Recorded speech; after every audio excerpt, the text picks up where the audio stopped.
สบายดีทุกคนมาเติมแก๊สบ่ได้มาโดนละเติมล่าสุดบ่ฮอดเดือนบ่ฮอดว่ะอะไรกุ้มประมาณ2 เดือนปลายนี่นะนี่นะอยู่เฮือนเด้ช่วงนี้ครัวกินดุแน่เดือนปลาย2 เดือน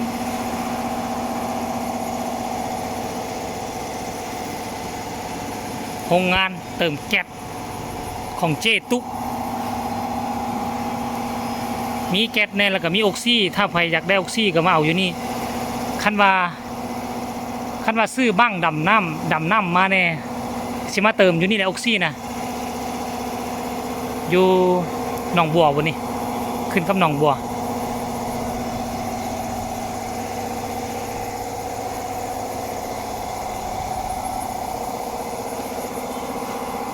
หมู่บ้านนี่แขกมาหลายมื้อนี้มิดเป็นบ่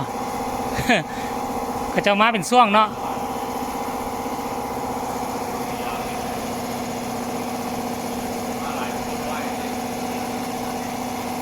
ช่วงนี้ไปดำปลาอยู่น้ำซวงดำเขื่อนน้ำซวงน้ำหุ่มรถลายแล้วปนินรุ่นกับโลมันนะ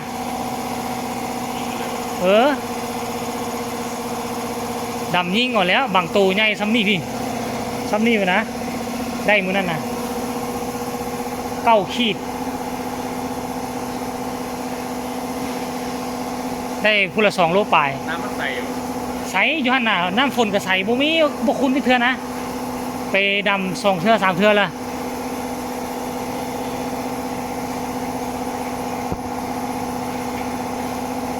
เติม15ตัวนี้15 โลเนาะบวกใส่ถังก็30 โล 30 โลอดอีกประมาณหมดปีนี้ทางก็ดีแล้วแหละ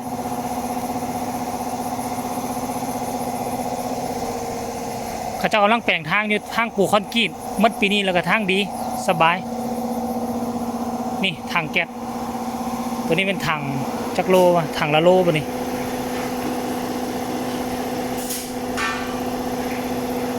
ถัง4 กิโลป่ะนี่ไปเต็มละโอนคือเก่ามาหันละขอบใจฮะเอาทุกคนฝากไว้ซ้ำนี่แหละฝากไว้ซ้ำนี่เด้อใครสนใจแล้วก็มาเอาอยู่แถวหนองแค่นี้ขึ้นกับหนองบัวมีทั้งแก๊สมีทั้งออกซิทั้งหลังแก๊สอยู่ทั้งหน้าทางเข้าก็อยู่นี่ห่างจากทางใหญ่ไปกับประมาณ300 เมตร 200-300 เมตรแล้วก็ห่างจากเส้นทางเลขที่13ใต้ก็อีกประมาณ4 กิโลบ่3-4 กิโลเนาะคลิปนี้ฝากไว้ซ้ำนี่ละ